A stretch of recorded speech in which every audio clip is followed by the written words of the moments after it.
Good morning, students. Lesson number 10 The Rani of Jhansi. Rani of Jhansi. ಝಾನ್ಸಿಯ ರಾಣಿ ಯಾರು ಗೊತ್ತಿದೆ ಅಲ್ವಾ? ರಾಣಿ ಲಕ್ಷ್ಮೀಬಾಯಿ. ಅವಳ ಬಗ್ಗೆ ಪಾಠ ಇದೆ, ನೋಡೋಣ. Manu, where are you hiding? Shouted Dandopant. Dandopant ಅನ್ನೋನು ಕೂಗ್ತಾ ಇದ್ದಾನೆ. ಏನಂತ? Manu, where are you hiding? ಎಲ್ಲಿ ಬಚ್ಚಿಟ್ಕೊಳ್ತಾ ಇದೆಯಾ ಅಂತ. He was playing hide and seek with his friend Manikarnika Tambe or Manu as she was called. Manu ಅಂತ ಕರಿತಾ ಇರ್ತಾರೆ ಯಾರನ್ನ? ಮಣಿಕರ್ಣಿಕಾ ತಂಬೆನ. ಅವನ ಫ್ರೆಂಡು ದಂಡೋಪಂತು ಮತ್ತು ಮಣಿಕರ್ಣಿಕಾ ಹೈಡ್ ಆ್ಯಂಡ್ ಸೀಕ್ ಅಂದರೆ ನೀವು ಬಚ್ಚಿಟ್ಕೊಳ್ಳೋದು ಆಟ ಆಡ್ತಿರಲ್ಲ, ಅದನ್ನ ಆಟ ಆಡ್ತಾ ಇರ್ತಾರೆ. ಅದಕ್ಕೆ ಎಲ್ಲಿ ಬಚ್ಚಿಟ್ಕೊಳ್ಳೋದಿದೆಯಾ ಅಂತ ಮಾತಾಡ್ತಾ ಇದ್ದಾರೆ. ಮತ್ತೆ it is time for riding lessons announced their older friend Ramachandra Pandurang. ಅವರಿಬ್ಬರು ಹಂಗೆ ಆಟ ಆಡೋದು ಮಾತಾಡ್ತಾ ಇರಬೇಕಾದ್ರೆ ಅವನು ಸ್ವಲ್ಪ ದೊಡ್ಡ ಸ್ನೇಹಿತ ರಾಮಚಂದ್ರ ಪಾಂಡುರಂಗ ಹೇಳ್ತಾನೆ, it is time for riding lessons. Riding ಅಂದರೆ ಸವಾರಿ ಮಾಡ್ತಕ್ಕಂಥ ಪಾಠಗಳು ಶುರುವಾಗ ವೇಳೆ ಅಂತ ಹೇಳ್ತಾನೆ. The 3 children jumped on to their favourite ponies. ಸವಾರಿ ಮಾಡೋದೇನು? ಕುದುರೆ ಸವಾರಿ, ಕತ್ತಿ ವರಸೆ ಎಲ್ಲ ಕಲಿತಾ ಇರ್ತಾರಲ್ಲ, ಆವಾಗ ಕುದುರೆ ಸವಾರಿ ಮಾಡೋ ಸಮಯ. ಅದಕ್ಕೆ 3 ಚಿಲ್ಡ್ರನ್ 3 ಜನ ಮಕ್ಕಳು jump on to their favourite ponies. Favourite ಅಂದರೆ ತುಂಬ ಇಷ್ಟಪಡ್ತಕ್ಕಂಥ, ಪೋನೀಸ್ ಅಂದರೆ ಕುದುರೆಗಳು, ಅಂದರೆ ಸಣ್ಣ ಕುದುರೆಗಳು, ಮರಿ ಕುದುರೆಗಳ ಮೇಲೆ ಹತ್ತಿ ಕೂತ್ಕೋತಾರೆ. When we grow up we will ride a horse as big as that one said Dandu point to it his father's favourite horse. ಆ ಮರಿ ಕುದುರೆ ಮೇಲೆ ಹತ್ತಿ ಕೂತ್ಕೊಂಡಾಗ ಅವನೇನು ಹೇಳ್ತಾನೆ, ದಂಡೋಪಂತು ಆ ದೊಡ್ಡ ಕುದುರೆನ ಅಂದರೆ ಫಾದರ್ಸ್ ಫೇವರೆಟ್ ಹಾರ್ಸ್, ಅವ್ರ ತಂದೆಯ ಇಷ್ಟವಾದ ಕುದುರೆನ ತೋರಿಸ್ಬಿಟ್ಟು ವಿ ವಿಲ್ ಗ್ರೋ ಅಪ್ ಅಂದರೆ ನಾವು ದೊಡ್ಡವರಾದಮೇಲೆ we will ride a horse as big as that one ಅಂದರೆ ಅಷ್ಟು ದೊಡ್ಡ ಕುದುರೆ ಮೇಲೆ ನಾವು ಸವಾರಿ ಮಾಡೋಣ ಅಂತ ಹೇಳ್ತಾನೆ. His father was Bajirao the Peshwa or ruler. ಅವ್ರ ತಂದೆ ಯಾರು? Bajirao the Peshwa or ruler ಅಂದರೆ ಒಂದು ಪ್ರದೇಶನ ಆಳ್ತಕ್ಕಂಥ ರಾಜ, ಅದಕ್ಕೆ ಪೇಶ್ವಾ ಅಂತಾರೆ, ಅಥವಾ ಅವನು ಆಳ್ತಕ್ಕಂಥ ಅರಸ ಆಗಿರ್ತಾನೆ. Do you know who these children are? ಈ ಥರ ಮಾಡ್ತಾ ಇರೋರು ಯಾರು ಗೊತ್ತಾ? They grew up to be some of the bravest people of India. ಅವರು ದೊಡ್ಡವರಾದಮೇಲೆ ಬ್ರೇವೆಸ್ಟ್ ಅಂದರೆ ತುಂಬ ಧೈರ್ಯವಂತ ವ್ಯಕ್ತಿಗಳಾಗಿದ್ದರು ನಮ್ಮ ಭಾರತಕ್ಕೆ. They fought to free their motherland from British rule. ಅವರು ಫಾಟ್ ಅಂದರೆ ಅವರು ಹೋರಾಡಿದರು ಯಾವುದ್ರ ವಿರುದ್ಧ? ನಮ್ಮ ಮದರ್ ಲ್ಯಾಂಡ್ ಅಂದರೆ ನಮ್ಮ ಭೂಮಿ ತಾಯಿನ ಬ್ರಿಟಿಷರ ಆಳ್ವಿಕೆಯಿಂದ ಫ್ರೀ ಅಂದರೆ ಸ್ವತಂತ್ರ ಮಾಡಲಿಕ್ಕಾಗಿ ಅವರು ಹೋರಾಡ್ತಕ್ಕಂಥ ವ್ಯಕ್ತಿಗಳು ಆ 3 ಜನ.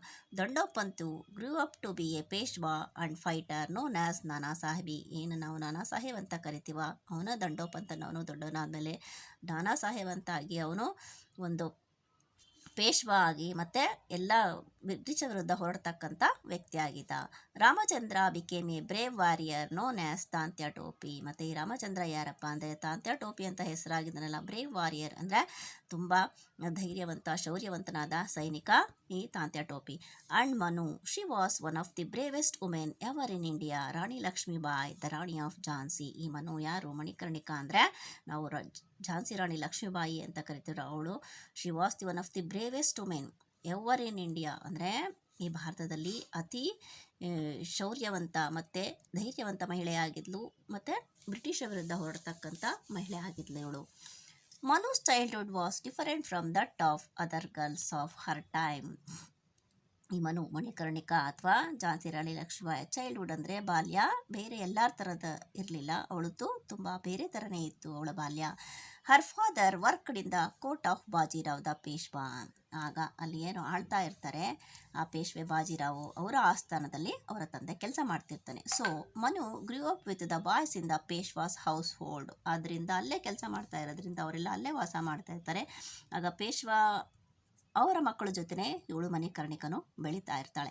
ಹರ್ ಫ್ರೆಂಡ್ಸ್ ವರ್ ತಾಂತ್ಯ ಟೋಪಿ ಅಂಡ್ ನಾನಾ ಸಾಹೇಬ್. ಅಲ್ಲಿ ಯಾರು ಇರ್ತಾರೆ? ತಾಂತ್ಯ ಟೋಪಿ ಇರ್ತಾನೆ, ನಾನಾ ಸಾಹೇಬ್ ಇರ್ತಾರೆ, ಅವರಿಬ್ಬರು ಇವಳ ಸ್ನೇಹಿತರಾಗಿರ್ತಾರೆ. Manu learned skills like horse riding, sword fighting and archery. Manu learned skills like ಅಂದರೆ ಕುದುರೆ ಸವಾರಿ ಕಲಿತಾಳೆ, ಮತ್ತು ಸೋರ್ಡ್ ಫೈಟಿಂಗ್ ಕತ್ತಿ ವರಸೆ ಕಲಿತಾಳೆ, ಆರ್ಚರಿ ಅಂದರೆ ಬಿಲ್ವಿದ್ಯೆನೂ ಕಲಿತಾಳೆ. ಏನು ರಾಜಮನೆತನಕ್ಕೆ ಬೇಕಾದಂಥ ವಿದ್ಯೆಯನ್ನೆಲ್ಲ ಅವ್ರ ಜೊತೆ ಸೇರಿ ಇವಳು ಕಲಿತಾ ಇರ್ತಾಳೆ. She also learned the mallakhamb, A type of gymnastic that started in India.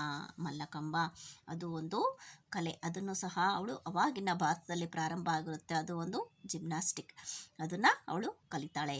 She started on army of girls. She used to say to her father, if a boy can do it why can't I. ಅವಳು ನೋಡ್ರಿ ಅಷ್ಟು ಸಣ್ಣವಳಿದ್ಬೇಕಾದ್ರೆ ಅವಳು ಒಂದು army ಅಂದರೆ ಒಂದು ಸೈನ್ಯನ girls ಅಂದರೆ ಹೆಣ್ಮಕ್ಳಿರ್ತಕ್ಕಂಥ ಒಂದು ಸೈನ್ಯನ ಕಟ್ತಾಳೆ. She use to say to her father, ಮತ್ತೆ ಅವಳು ಹೇಳ್ತಾಳೆ ಏನಂತ, if a boy can do it why can't I, ಒಬ್ಬ ಗಂಡು ಮಗ ಹಿಂಗೆ ಸೈನ್ಯ ಕಟ್ಬೋದು ಅಂದರೆ ನಾನು ಯಾಕೆ ಕಟ್ಟಬಾರ್ದು ಅಂತ ಅವರ ತಂದೆನ ಪ್ರಶ್ನೆ ಮಾಡ್ತಾಳೆ. Manu was married at an early age to Gangadhar Rao the ruler of Jhansi. ಆ ಝಾನ್ಸಿಯನ್ನು ಆಳ್ತಕ್ಕಂಥ ಯಾರು ಗಂಗಾಧರ್ ರಾವ್ನ ಅವಳು ಅರ್ಲಿ ಏಜ್ ಅಂದರೆ ತುಂಬ ಮೊದಲೆಲ್ಲ ಸಣ್ಣ ಮಕ್ಕಳಿದ್ದಾಗೆ ಮದುವೆ ಮಾಡ್ತಿರ್ತಾರೆ, ಅದೇ ಥರ ಅವಳನ್ನ ಬಾಲ್ಯದಲ್ಲೇ ಅವನಿಗೆ ಮದುವೆ ಮಾಡಿ ಕೊಟ್ಟಿರ್ತಾರೆ. After marriage she became the queen of Jhansi and was known as Rani Lakshmibai. ಅವಳು ಮದುವೆ ಆದಮೇಲೆ ಅವಳು ಆ ಝಾನ್ಸಿಯ ರಾಣಿ ಆಗ್ತಾಳಂದರೆ ಗಂಗಾಧರ್ ರಾವ್ ಅದನ್ನು ಆಳ್ತಾ ಇರ್ತಾನಲ್ಲ, ಅದಕ್ಕೆ ಇವಳು ರಾಣಿ ಅಂತ ಹೆಸರು ಪಡಿತಾಳೆ ಮತ್ತು ರಾಣಿ ಲಕ್ಷ್ಮೀಬಾಯಿ ಅಂತ ಆಗ್ತಾಳೆ. But her life was not easy, ಅಂದರೆ ಅವಳ ಜೀವನ ತುಂಬ ಸುಲಭವಾಗಿರಲಿಲ್ಲ. She lost her little son Damodar when he was just 4 months old. ಅವರಿಗೆ ಒಬ್ಬ ಮಗ ಆಗಿರ್ತಾನೆ ದಾಮೋದರ್ ಅಂತ, ಅವನಿನ 4 ತಿಂಗಳಿದ್ದಾಗೆ ಸಹ ಆ ಪಾಪುನ ಕಳ್ಕೊತಾಳೆ ಅವಳು. After this Gangadhar and Lakshmibai adopted a son and named him Damodar. After this ಅಂದರೆ ಅದಾದಮೇಲೆ ಗಂಗಾಧರ್ ಮತ್ತು ಲಕ್ಷ್ಮೀಬಾಯಿ ಏನು ಮಾಡ್ತಾರೆ, ಅಡಾಪ್ಟೆಡ್ ಅಂದರೆ ದತ್ತು ತಗೋತಾರೆ ಒಬ್ಬ ಮಗುನ ಏನಂತ ಹೆಸರಿಡ್ತಾರೆ, ಅವನಿಗೂ ದಾಮೋದರ್ ಅಂತಲೇ ಹೆಸರಿಡ್ತಾರೆ. Soon after this Gangadhar died, leaving Lakshmibai alone with a little son and a kingdom to look after.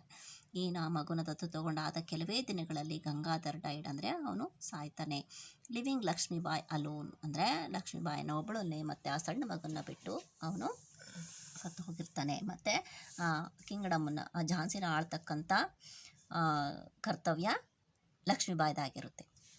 Little Damodar was to be next ruler of Jhansi. ಈಗ ಅವನ ತಂದೆ ಆದಮೇಲೆ ಅವನಿಲ್ಲ ಆದಮೇಲೆ ಅವರ ಮಗನಿಗೆ ಪಟ್ಟ ಕಟ್ಟಬೇಕಲ್ಲ. But the British wanted to take over the kingdom. ಆದರೆ ಅವಾಗ ಬ್ರಿಟಿಷ್ ಇರ್ತಾರಲ್ಲ, ಅವ್ರು ಆಳ್ತಾ ಇರ್ತಾರೆ ಬಹಳಷ್ಟು ಭಾಗನ, ಅದಕ್ಕೆ ಇಲ್ಲ ಈ ರಾಜ್ಯನ ನಾವೇ ವಶಪಡಿಸ್ಕೋಬೇಕು ಅಂತ ಹೇಳಿಬಿಟ್ಟು Lakshmibai led an army of brave fighters to protect Jhansi. ಮತ್ತು ಲಕ್ಷ್ಮೀಬಾಯಿ ಝಾನ್ಸಿನ ರಕ್ಷಣೆ ಮಾಡೋಕ್ಕೆ ಅಂತೇಳಿ, ಆರ್ಮಿ ಅಂದರೆ ಸೈನ್ಯನ ಕಟ್ಟಿರ್ತಾಳೆ, ಅದರಲ್ಲಿ ಬ್ರೇವ್ ಫೈಟರ್ಸ್ ತುಂಬ ಧೈರ್ಯದಿಂದ ಶೌರ್ಯದಿಂದ ಹೊರಡ್ತಕ್ಕಂಥ ಜನಗಳು ಇರ್ತಾರೆ. ಅವರು ಬ್ರಿಟಿಷ್ ಏನು ಮಾಡ್ತಾರೆ, ದತ್ತು ಮಕ್ಕಳಿಗೆ ಹಕ್ಕಿಲ್ಲ ಅನ್ನೋದನ್ನು ಪಾಯಿಂಟ್ಔಟ್ ಮಾಡಿ ಇದನ್ನು ವಶಪಡಿಸ್ಕೋಬೇಕು ಅಂತ ನೋಡ್ತಾ ಇರ್ತಾರೆ. ಶಿ ಕ್ರೈಡ್ ಮ್ಯಾನ್ ಆಪ್ನಿ ಝಾನ್ಸಿ ನಹಿ ದೂಂಗಿ, I will not surrender my Jhansi. ನಾನು ನನ್ನ ಝಾನ್ಸಿನ ಬಿಟ್ಕೊಡಲ್ಲ ಅಂತ ಅವಳು ಯುದ್ಧ ಮಾಡ್ತಾಳೆ. She took control of Jhansi and protected the city. ಅವಳು ಝಾನ್ಸಿನ ರಕ್ಷಣೆ ಮಾಡ್ತಾಳೆ, ಅದನ್ನೆಲ್ಲ ತಂದ್ಕೊಂಡಿರೋದ್ರೆ ತನ್ನ ವಶದಲ್ಲಿ ಇಟ್ಕೊಂಡಿರ್ತಾಳೆ. ಬ್ರಿಟಿಷ್ ಸೋಲ್ಜರ್ಸ್ ಸರೌಂಡೆಡ್ ಝಾನ್ಸಿ, ಆದರೆ ಸುತ್ತಲೂ ಎಲ್ಲ ಕಡೆ ಝಾನ್ಸಿನ ಬ್ರಿಟಿಷ್ ಸೈನಿಕರು ಸುತ್ತುವರಿತಾರೆ. In the fight many people were killed, ಆ ಯುದ್ಧದಲ್ಲಿ ತುಂಬ ಜನ ಸಾಯ್ತಾರೆ. Rani Lakshmibai escaped with her ಸನ್. ಆ ಸಮಯದಲ್ಲಿ ಅವಳು ಏನು ಮಾಡ್ತಾಳೆ, ಲಕ್ಷ್ಮೀಬಾಯಿ ಆ ಮಗುನ ಕರ್ಕೊಂಡು ಅವಳು ಅಲ್ಲಿಂದ ಕಣ್ಮರೆ ಆಗ್ತಾಳೆ. She went to Gwalior with a small army, ಮತ್ತು ತನ್ನದೇ ಆದ ಒಂದು ಸಣ್ಣ ಸೈನ್ಯದ ಜೊತೆಗೆ ಅವಳು ಗ್ವಾಲಿಯರ್ಗೆ ಹೋಗ್ತಾಳೆ. With the help from her childhood friend Tatya ಟೋಪಿ.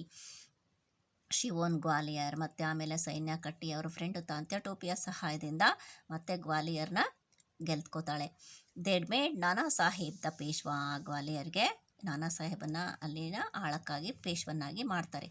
But the fight with the British went on, ಮತ್ತು ಬ್ರಿಟಿಷರ ವಿರುದ್ಧ ಹೋರಾಟ ನಡೀತಾನೆ ಇರುತ್ತೆ. Neither side wood give up, ಅವರು ಬಿಟ್ಕೊಡೋಂಗಿಲ್ಲ ಇವರು ಬಿಟ್ಕೊಡೋಂಗಿಲ್ಲ, ಯುದ್ಧ ಮಾಡ್ತಾನೆ ಇರ್ತಾರೆ. The brave Lakshmibai was killed in a battle near Gwalior. ಹೀಗೆ ಒಂದು ಸಲ ಯುದ್ಧ ಮಾಡಬೇಕಾದ್ರೆ ಗ್ವಾಲಿಯರ್ ಹತ್ರ ಈ ಲಕ್ಷ್ಮೀಬಾಯಿನ ಮೋಸದಿಂದ ಅವರು ಸಾಯಿಸ್ಬಿಡ್ತಾರೆ. The people of India will always remember Rani Lakshmibai for her valour and sacrifice. People of India, ನಾವು ಭಾರತದಲ್ಲಿ ವಾಸ ಮಾಡ್ತಕ್ಕಂಥ ಇರೋರು ಲಕ್ಷ್ಮೀಬಾಯಿನ ಯಾವಾಗಲೂ ನೆನ್ಪಿಟ್ಕೋಬೇಕು. ಯಾಕಂದರೆ ಹರ್ ವ್ಯಾಲ್ಯೂರ್ ಅಂದರೆ ಅವಳು ಶೌರ್ಯಕ್ಕೆ, ಮತ್ತು ಸ್ಯಾಕ್ರಿಫೈಸ್ ಅಂದರೆ ತ್ಯಾಗಕ್ಕೆ. ಇನ್ನು ನಾವು ಈ ರಾಣಿ ಲಕ್ಷ್ಮೀಬಾಯಿಯ ಕಥೆನ ತುಂಬ ವಿವರವಾಗಿ ತಿಳ್ಕೋಬೇಕು ಅಂದರೆ ನೀವು ರಾಣಿ ಲಕ್ಷ್ಮೀಬಾಯಿಯ ಚರಿತ್ರೆನ ಓದಿ ತಿಳ್ಕೊಳ್ಳಿ.